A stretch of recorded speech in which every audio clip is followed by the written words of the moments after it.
साथियों, ATN super class Gorakhpur में आप लोगों का स्वागत है। साथियों, आज 69,000 शिक्षक भर्ती से संबंधित सुनवाई लखनऊ बेंच में होने वाली है। 10-11 बजे तक कोर्ट में बैठ जाएंगे जज महोदय। अभी तक कल रात तक ये भी डिसाइड नहीं था कि ओपन कोर्ट में सुना जाए या चैम्बर में सुना जाए। अभी हम भी निकलेंगे, कोर्ट ही जाने वाले हैं। हम लखनऊ में इस समय मौजूद है। हमारे तरफ से भी तैयारी हो चुकी है, उधर से भी तैयारी है। सरकार जी जान से लगी हुई है कि इस भर्ती को स्टे हटा दिया जाए। सरकार पूरी कोशिश कर रही है। इधर से हम लोग भी तैयारी कर चुके हैं। इस लॉकडाउन में हम यही अनुरोध कर रहे हैं, सरकार रुक जाए। भर्ती करना हो 12 जुलाई के बाद स्टे लगा हुआ है, उस स्टे का जो है पालन करे सरकार, उसके बाद ही भर्ती करे। इसी में हम लोगों की भी बातें हो जाएंगी। दूसरी बात यह है, जो लोग काउंसलिंग करा लिए हैं वो लोग भी इसमें पार्टी बनने की कोशिश कर रहे हैं कि हम लोग भी अपना वकील उतारे, पार्टी बन रहे हैं। ऐसा हमको सुनने में आया है। अब जाने पर ही पता चलेगा, फाइलिंग हो जाएगी उधर से भी, तो हम लोग भी देखेंगे कैसे वो लोग पार्टी बन गए। पार्टी बनने का उनका कोई अर्थ ही नहीं है। खैर, जो भी र्यूमर है वो अलग चीजें हैं। सभी लोगों से ये अनुरोध करना चाहते हैं कि आप लोग भी सतर्क हो जाएं। सरकार एकदम जी जान से लगी हुई है। उधर गिरफ्तारियां भी हो रही हैं, इधर कोर्ट में सरकार लगी हुई है। ज्यादातर लोगों का ये कहना है, विश्लेषकों का ये कहना कि सरकार लोगों का ध्यान भटाना चाहती है। अगर भटक गया ध्यान तो हो सकता है कोर्ट से इन लोगों का ध्यान हट जाएगा और सारा ध्यान हो सकता है भर्ती प्रक्रिया रद्द होगी उधर ले जाएं और कोई कोर्ट में आएगा ही नहीं आएगा। क्योंकि परसों से ही विश्लेषक जितने भी हैं, कोर्ट में हम गए थे, सभी लोगों ने एक ही कहा कि सरकार केवल बच्चों का ध्यान भटकाने के लिए ही कार्य कर रही है। ये करना चाह रही है कि जो है जब जो है बार बार ये निकल जाएगा पेपर में, ये इसने पकड़ा गया उसने पकड़ा गया, भर्ती रद्द होने वाली है, लोग इसीलिए खुश हो जाएंगे कि भर्ती रद्द होने वाली है और उसके बाद जो है भर्ती प्रक्रिया इधर चलते रहेंगे। कोर्ट में कोई आएगा ही नहीं आएगा, कोर्ट में कोई विरोध ही नहीं करेगा हमारा। तो सभी लोगों से अनुरोध है कि जो है उधर पकड़ा रहा है उसके आप ध्यान मत दीजिए। वो भर्ती रद्द नहीं होने वाली है। इस तरह भर्ती नहीं रद्द होती है, वैसे पकड़ाते रहेंगे। बाद में पता चलेगा वो 69,000 के है ही नहीं, सरकार दिखा देगी वो पिछली भर्ती के थे, वो और पिछली भर्ती के थे, और आप सोचेंगे इस भर्ती के हैं। बाद में पेपर में निकल जाएगा, उसको कबूल लेगा कि नहीं सर जी हम इस भर्ती में थे ही नहीं। तो सभी लोगों से सतर्क रहने की जरूरत है। सरकार क्या कर रही है उसकी सोची समझी चाल है। अभी तक ये बताइए, जब तक भर्ती नहीं चल रही थी उस गिरोह का पता नहीं चल रहा था सरकार को। सरकार नहीं पकड़ पा, अचानक पकड़ ले गई सरकार। अचानक सब कुछ उसको ज्ञान हो गया कि अब पकड़ना चाहिए उनको, और अचानक पकड़ लिए। सभी लोगों से एक ही बात कहना चाहते हैं कि आप जो है ऐसे अफवाहों से दूर रहें और एकजुटता के साथ लड़ाई करें। दूसरी बात यह है, बहुत सारे साथी ऐसे भी हैं, उस पर भी हमारे पास आया कि सर उस पर भी यूट्यूब बना दीजिए। बहुत सारे साथी कह रहे हैं कि डबल बेंच में याची अभी नहीं बन सकते क्योंकि सिंगल बेंच का ऑर्डर नहीं आया है।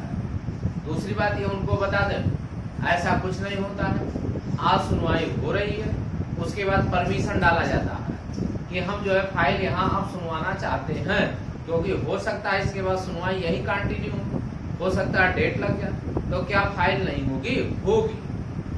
उसकी परमिशन मिलती है, परमिशन लेकर के फाइल हो जाती है और उसके बाद यहाँ भी वो लोग याची बन जाते हैं। जो लोग केवल गुमराह कर रहे हैं, वो लोग केवल जो है केवल धंधा कर रहे हैं। जिस प्रकार योगी जी ने कहा, ऐसे लोगों के ऊपर हमको क्रोध आ रहा है। इसलिए क्रोध आ रहा है क्योंकि हम लॉकडाउन में लखनऊ आ चुके हैं, 500 किलोमीटर की दूरी से लखनऊ पहुंच चुके हैं, और वो लोग लेखनी लिख रहे हैं बैठ करके, केवल यूट्यूब पे लेखनी लिख रहे हैं, कोई नहीं बन पा रहा है। ऐसा कुछ नहीं होता।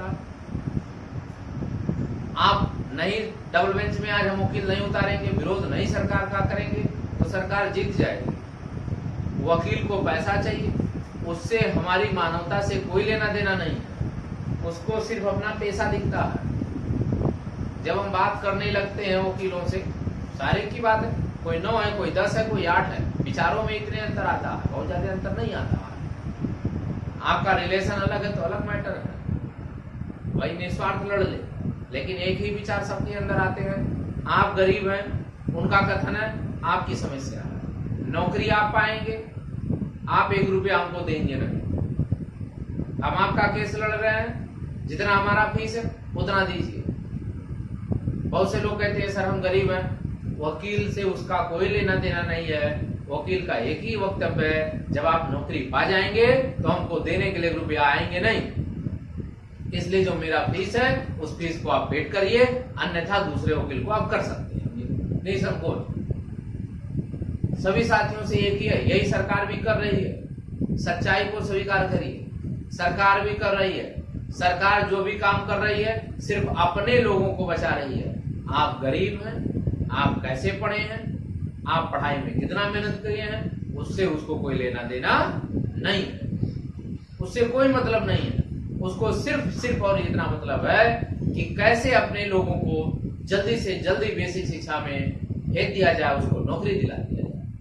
दूसरी बात जो खबर आती है कि सरकार ये भी चाहती है जितने लोगों ने ऑब्जेक्शन किया था, जिन जिन क्वेश्चनों पे किया था, वही लोग कोर्ट में आओ और लोग कोर्ट में ना।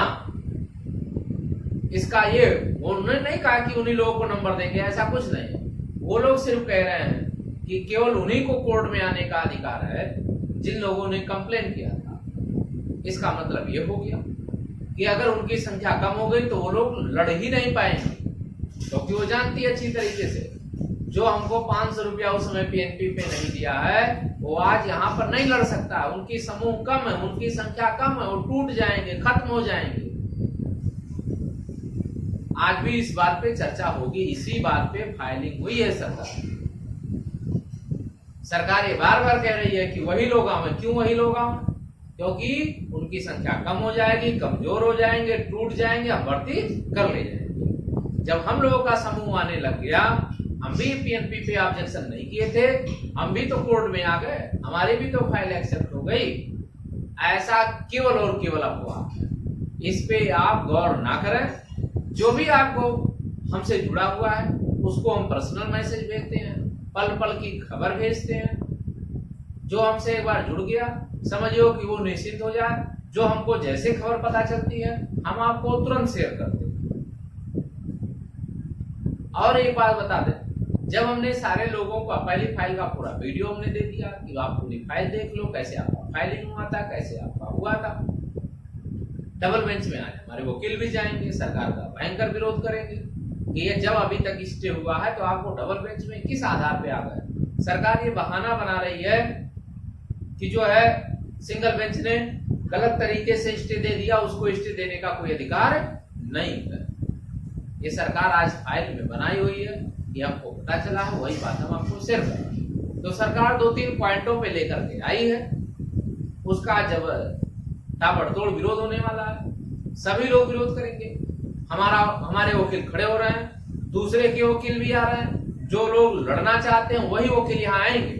बहुत से लोग तमाशा देख रहे हैं, उनके वकील आज डबल बेंच में नहीं उतरेंगे। उनसे आप लोग सतर्क रहें। जिनके वकील उतर रहे हैं वही लोग वास्तव में लड़ेंगे, अंत तक लड़ेंगे। हम सुप्रीम कोर्ट तक लड़ेंगे, हम शुरू से कह रहे हैं। आप लोग भी तैयारी बना लीजिए सुप्रीम कोर्ट तक लड़ने के लिए। दूसरी बात यह है, हर हियरिंग पे वहां पैसा लगता है सुप्रीम कोर्ट में, तो जो भी लड़ना चाहता है वही लड़े, क्योंकि वहां प्रॉब्लम आने लगेगी। क्योंकि वहां वकीलों का फीस भी मांगा है, बड़े बड़े वकील होते हैं। यहाँ तो काम चल जाता है, लेकिन वहां जब तक आप लड़ेंगे नहीं, जब तक आप मुकाबला करेंगे नहीं, तब तक आपको सफलता नहीं मिलेगी। इसलिए सभी साथियों से एक ही अनुरोध करना चाहते हैं कि आप लोग एकजुटता बनाएं, लड़ने के लिए तैयार हो जाएं, सरकार से अवश्य मुकाबला करें। तथा सटीक जानकारी के लिए, अच्छी जानकारी के लिए आप चैनल को जरूर सब्सक्राइब कर लें, लाइक कर लें, शेयर करें। धन्यवाद।